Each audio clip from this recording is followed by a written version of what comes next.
Hey everyone, I'm Melissa from Knitting the Stash, and this is episode 77 in the series.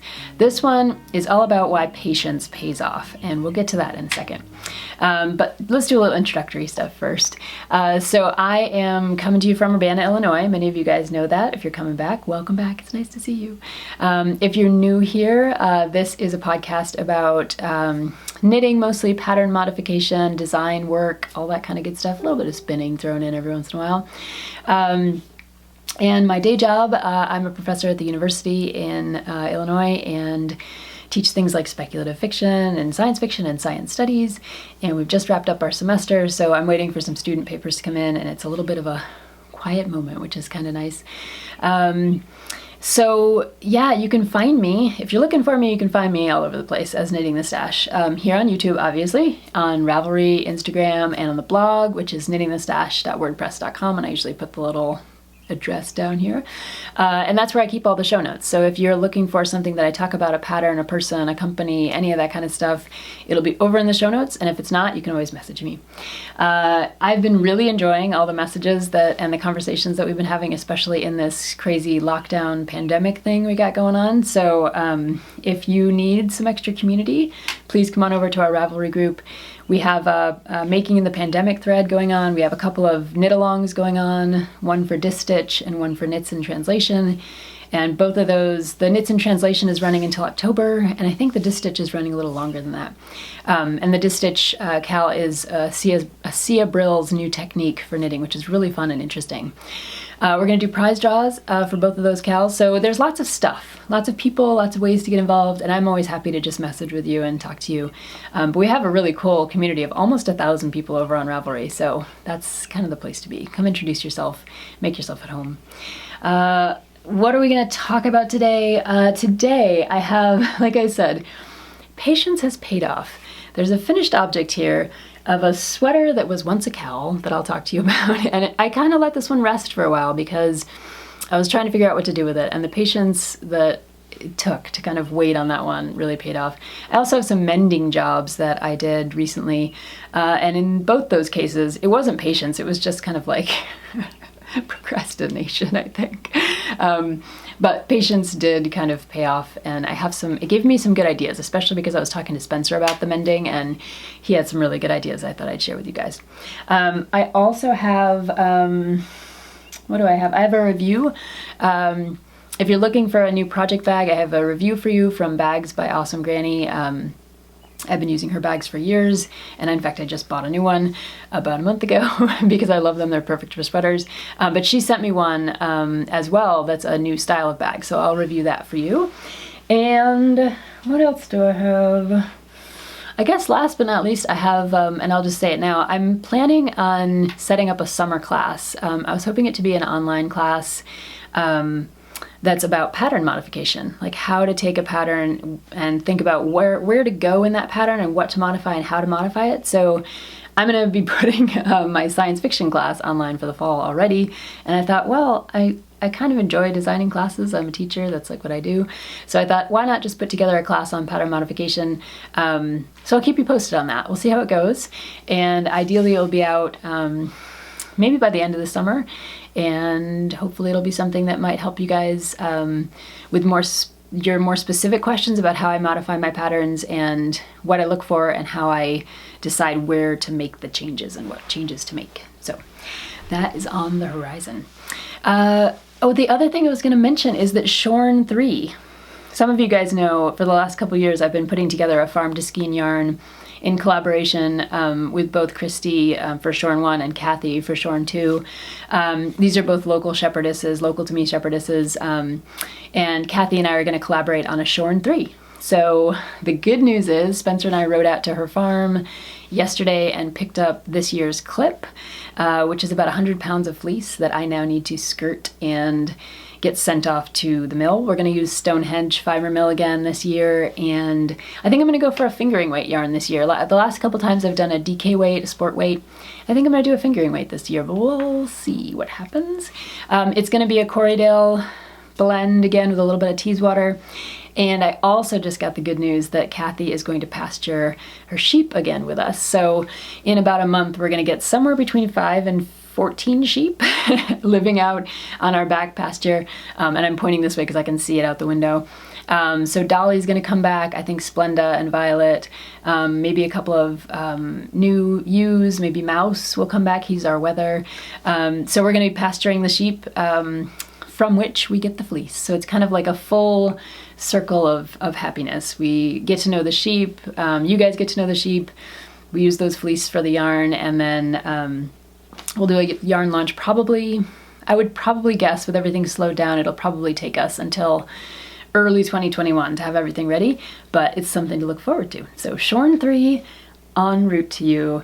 Actually, it's sitting in my garage right now, and I'm kind of excited today to maybe go out there and make some DIY skirting tables out of some screen or some PVC pipe and throw those fleece out and have a look at them and have some fun. So Shorn 3 on the way. So why don't we jump in with knitting before we do mending, and I'll talk to you about this guy, which is the Afterthought cardigan. And it's appeared on the podcast a couple of times before. In fact, I think just on the last episode I talked a little bit about it. And on the last episode I had one sleeve finished, and the neckline was kind of cut out. You know, it had not cut out, but it had been shaped so you could see the neckline. This sleeve was not done, and I had not figured out what to do with the neckband and the front button bands. So I was at a little bit of a loss, because this, as many of you know if you've been watching, this sweater was actually a cowl. And this is, as I've showed you before, this bottom part here, the lower part of the sweater was a cowl called the Maracai cowl by Jen Starhunter. And it was her first design for the Sweet Georgia Yarns, which is an awesome yarn company out of Canada. And I'm an ambassador for them this year, so I've had a chance to play around with a lot of their yarns. And this cowl that Jen came up with, I just thought it was really beautiful because it's got a fade and it's textured and it's in all my favorite colors. And once I made the cowl, it was a little too big, so I decided maybe it could become a sweater. Now the problem with that is that when you have a cowl, even if it is a little big, it's not quite big enough to be a sweater. So if you can see here, this is where the button bands, the front bands kind of begin on either side. So there's a good 2 inches of band going on here, which means, you know, the cowl itself was like a size maybe 32 inch, something like that, right around 32 inches at the bottom of this sweater. So I was like, that's not big enough. I need at least a 34, like 32 would be negative ease on me, and I'm not such a huge fan of negative ease. But working with the superwash yarn, you kind of know that it's going to have a little more drape and stretch than a really kind of toothy woolly yarn. So I had some hope that it would stretch a little bit, and I thought to myself, well, I can always add like width to the sweater by adding on a wide button band. The problem with a wide button band is that it can look kind of clownish if you don't do it right. You know, it's like you have your sweater and then you have this really wide button band.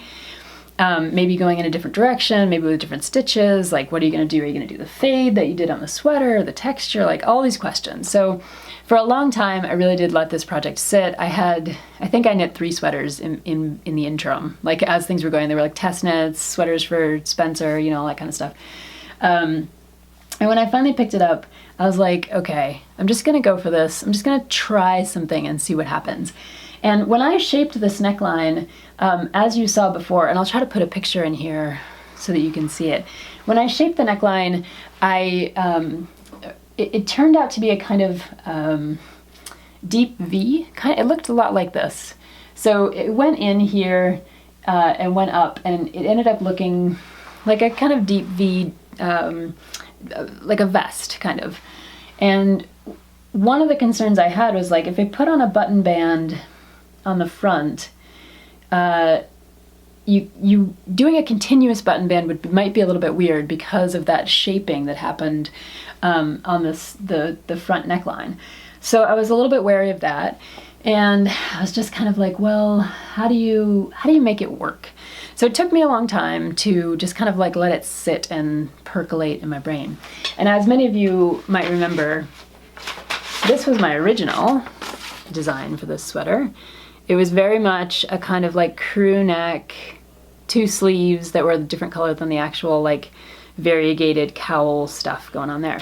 So I had already changed that by changing the neckline to this V neckline. And then I was like, well, what about just doing a kind of shawl collar that might bring the whole thing together, and it would allow me to do a wide button band, which would give me the width on the sweater that I need.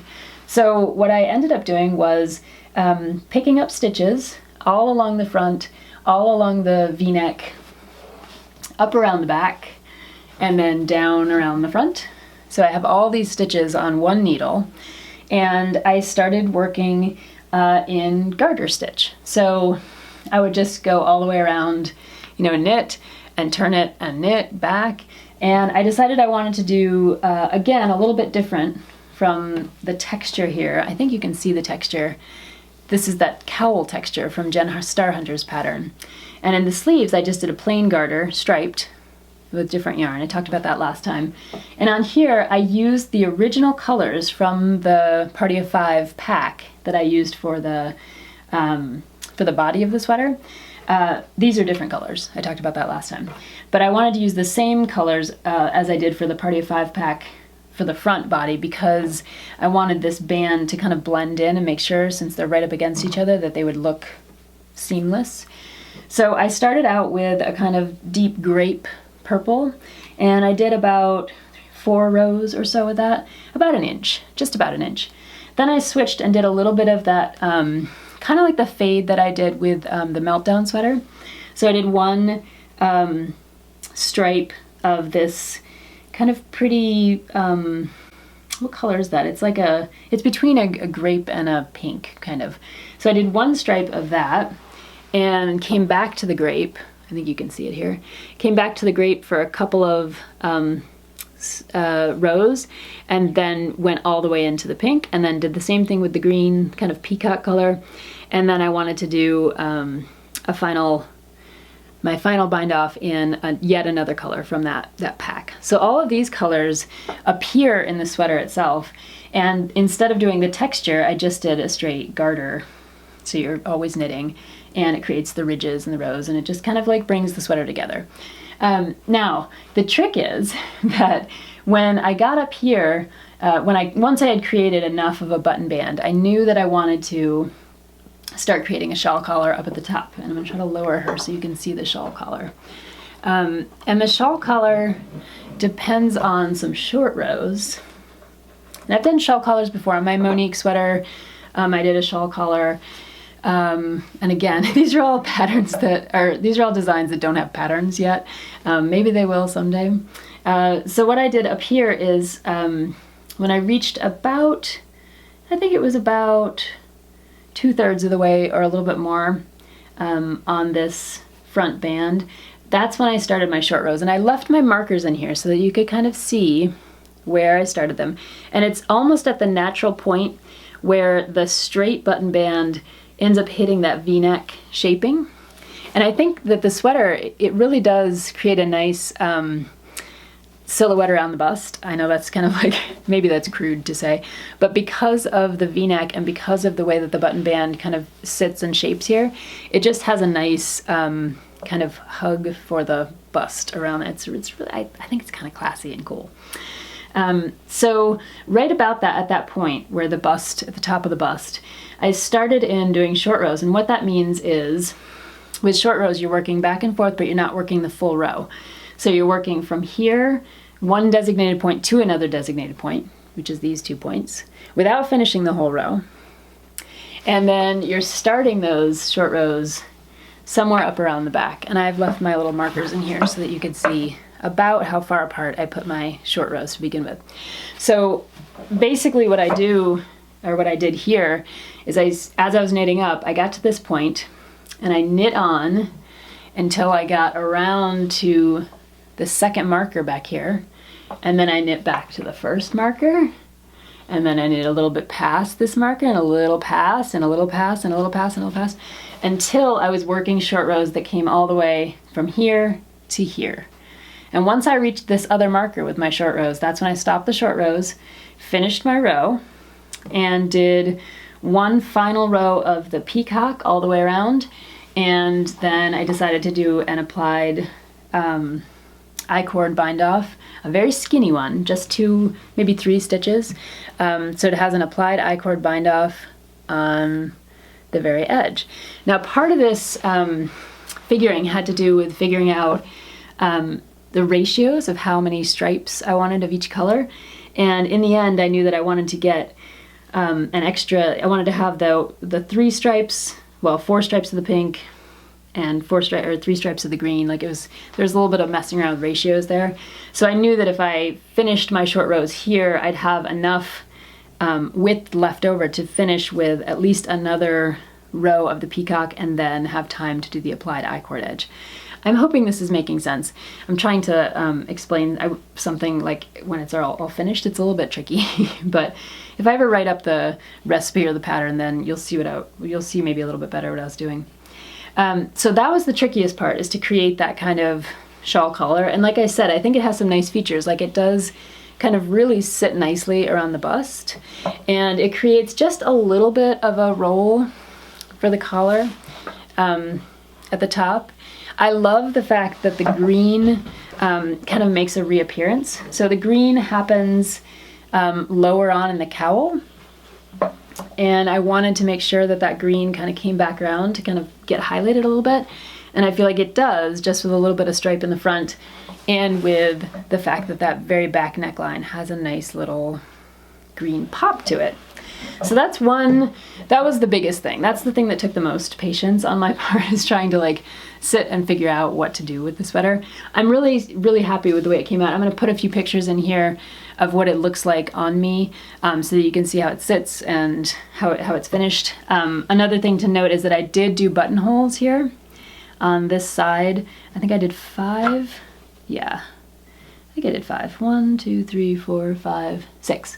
And so the top buttonhole is up here, and then it goes all the way down. And that's because I do eventually want to put buttons on this side, just in case you want to close it up. Maybe you just want to close it up at the top. It might be a nice kind of way to close it up at the top, or to just have, it gives you a little bit more of an excuse for that kind of wide button band.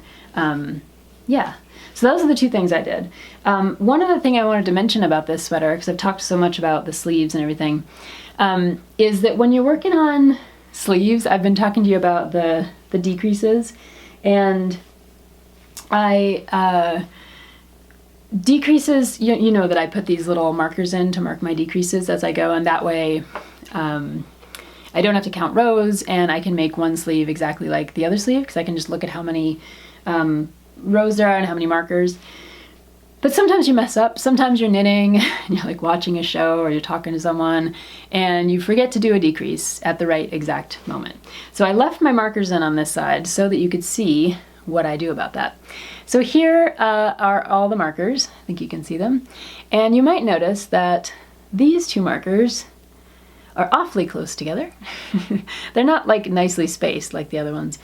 And I just wanted to reassure you that if you're doing an arm and you're trying to do all your decreases and you've been pretty consistent all along, but oh crap, when you go back and measure, this one's actually, instead of being 2 inches, it's more like 2 1/4, and this one's actually 2 1/4, and you're like, oh no, I've messed up my sleeves, they're never gonna be right.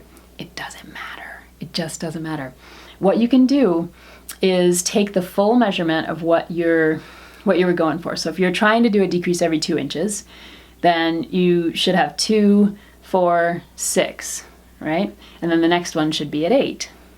If you've messed up, all you need to do is take the full measurement from back here, where you start your decreases, up to where you kind of messed up, and you just adjust. So like right here, this one should have been a couple rows back, this one should have been a couple rows back. So this one is in about the right place, actually, the one that looks like it's happening too soon. And it's to make up for the fact that this one's a little bit late and this one's a little bit late. It's like, my little piggy is a little bit late. This decrease is a little bit late, this little decrease was a little bit too late, but this one's just right. So as long as you're pretty consistent, you can catch yourself up with a decrease and no one's gonna know. It's gonna be okay. So I just wanted to show you that. This sleeve looks exactly the same as the other sleeve. You would never notice that, one decrease is about 1/2 inch to 1 inch off. It doesn't matter. So it's kind of a nice reassuring thing to know especially if you're working on sweaters for the first time and you kind of panic. Don't pull out all your knitting just because you missed, a decrease by 1/2 inch or 1 inch. Just readjust. Just kind of take the full span of that sleeve where you're supposed to have a certain number of decreases, and then catch yourself up.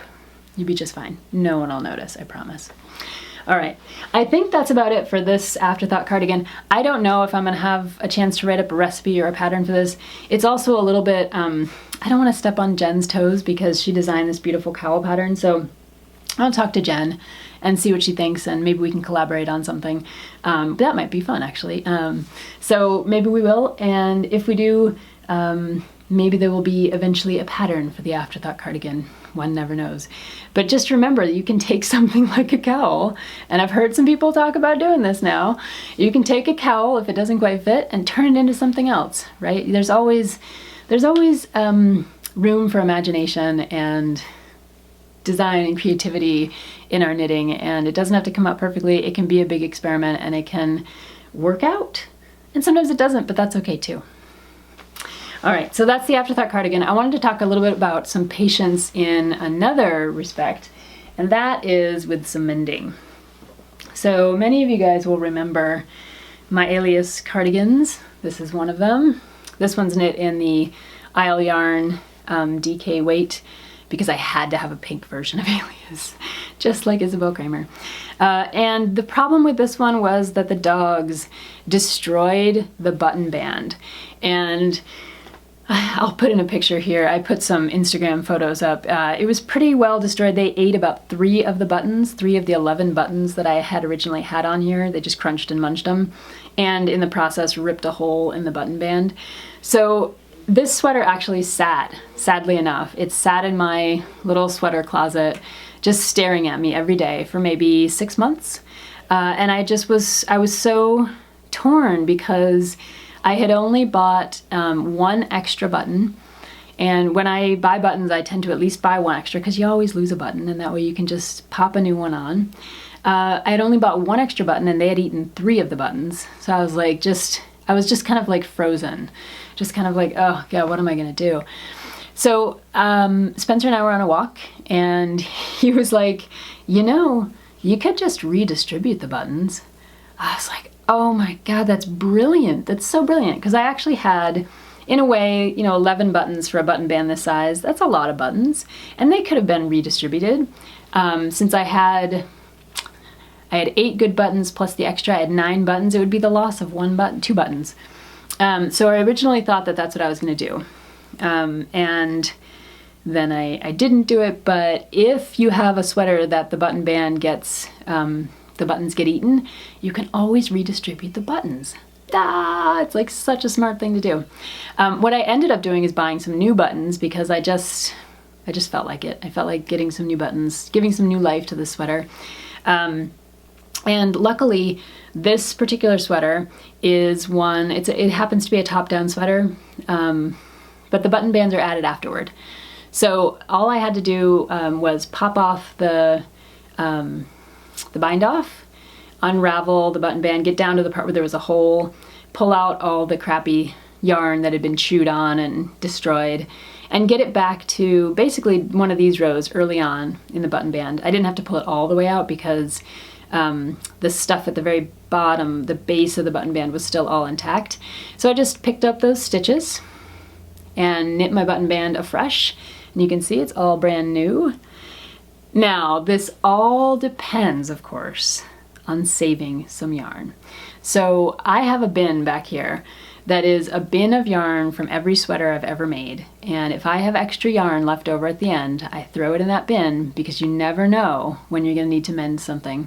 When you're going to need to extend the sleeves, when you want to extend the body, when you want to add a new neckline, whatever it is. If you have that yarn in the back there, you don't have to go searching to try to find maybe a yarn that's been discontinued or a yarn that you're gonna have to get a different lot, like a color lot. Even though it says it's the same color, it won't be exactly the same color. If you've got a little bin of sweater yarn, you can just go into that bin, and then it's exactly the same yarn, and it looks exactly the same.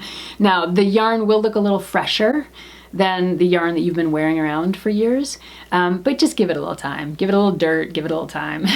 It'll blend right in.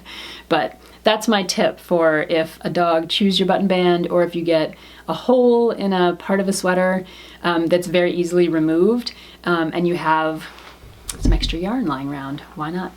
Now the other mend that I did is for my other Alias sweater. You can tell I wear these all the time, all winter long. And this version I did in a local Shetland yarn that I dyed myself. So of course, I had to have some extra yarn in my sweater bin, otherwise there would be no mending. But luckily I have a ball of this left over in my sweater bin, so I pulled out my ball of yarn. And the problem with this one, and again, I put these pictures on Instagram, I'll stick a few in here. The problem with this sweater is that I had basically worn out the cuff. So it got caught on the computer, I think the dog might have chewed it. It just was one of those places, like heavy wear and tear. Right here, right along the place where there's this little faux cable. So I lived with it for months. And in fact, I had one of those little plastic safety pins holding the loose stitches together, because it's a 100% wool Shetland yarn. It wasn't really going anywhere. And in fact, I wore this, like I said, maybe for an entire year with a little safety pin there kind of holding onto those stitches. The stitches weren't really running. They weren't going anywhere. But the hole was getting bigger. Every time I snagged it on my computer or caught it on a, dog tooth or whatever it was slowly deteriorating. And I was like, okay, it's finally time. So I swear these things, procrastination pays sometimes. But in other cases, it's like, why didn't I just do that? It took 5 minutes, maybe 10 minutes. I unraveled the bind off again. This is a top-down sweater, so these sleeves are top-down. These sleeves are top-down, even though the sweater itself is bottom-up. I love doing sleeves top-down because then if something happens to the cuffs, or you're knitting a sweater for a teenager or a child and you need to extend the sleeves, pop off that bind off, do whatever you need to do, extend, and it looks exactly the same because they're all top-down. So I popped off the bind off. I pulled out the bad yarn until I got ripped it back until I got to good stitches that were solid yarn down here in the this little faux cable. And then I picked up those stitches, looked back at the pattern to remind myself what was going on, and knit it back up, did the bind off. Now again here, I think you'll be able to see the yarn is a slightly different color at the very top. If you really want to look and kind of like pick at things, you'd be like, this is a little bit darker, it's a little bit different. It'll blend in just fine, no one will notice. And that mend, like I said, took about 10 minutes. But it took me a year to get to it. So the lesson here is don't wait to mend things, just go for it. In some cases, and in some cases procrastination pays. So in this case it paid, and in this case it kind of paid because Spencer had the brilliant idea of just respacing the buttons, which now, okay, I will admit that respacing the buttons, the thing that kind of turned me off from actually doing that in the end was that it would mean I'd have to pull out the buttonhole band as well and respace the buttons, and the buttonhole band was just fine. The dogs didn't even care about it, so it was still there. That's really the only reason I decided to just buy some new buttons. Otherwise, just pull out both bands, it would have taken about 5 minutes again. Not 5 minutes, but an hour, and everything would have been fine. So, patience and procrastination. Which is it? I don't know. Alright, so the last segment of the cast today is a little review for you and the giveaway winners for the My Stash to Your Stash prize that I was giving away. So let me talk to you a little bit about project bags. And my main project bags for sweater knitting, some of you have asked like what I use. I use these zippered flat bottom bags because I find that I can fit my sweaters in here pretty well. They're lined. This is Bags by Awesome Granny. They're lined, they've got a zipper, and they're lightweight, and I absolutely love them. They're like the perfect size. This is the one that Darlene sent me for a giveaway for a long time ago. She sent me one and then I gave away another one. I like the bag so much that I went back and bought another one that's in the living room, and then I bought this one because I thought it was just really cute. This is her Jellyfish Bag, which I absolutely love, and it's got like really cute contrast fiber in the lining. And then she just sent this one, which kind of is like the even more perfect sweater bag. And this is, I think this is her summertime fabric. It's a really cute fabric. But again, it's a big bag, so big enough for a sweater, which I need because I'm always knitting sweaters. And she's, you know, same old thing, beautiful contrast kind of lining. But the thing about this one is that yes, it's bigger and it has straps, which you totally need. It's the one thing about her bags that I was like, oh, if only it had a little, because it has this little strap, and I would carry them on my wrist. You know, it's like you can carry them around that way. But it was the one thing about her bags that I was like, if only it had a shoulder strap. And now it's like, okay, it's perfect. So she sent this one for me to review. I absolutely love it. I really recommend Darlene and her husband. They do beautiful sewing work, and I've always been impressed with their bags. I think I've had this bag for, I think going on 2 years now. It looks just about as good as the day she sent it to me. It is holding up incredibly well, and I can't even, I should go back and try to count the number of sweaters I've knit and put in this bag. It's got to be at least 5 or 6. It's that good. It's one of my favorites. So Darlene, Bags by Awesome Granny, totally wonderful. And her husband does a lot of the sewing, so it's a nice team effort. And this one has a shoulder strap, so go for it. She sent along a coupon code for you guys in case you're interested in checking out her bags. I'll put the website here, and the coupon code is KTS20, like knitting the stash 20, KTS20, for 20% off anything in her shop. And I don't think there's an expiration on that coupon, so I think it'll run for quite some time if you're interested in getting one of her bags.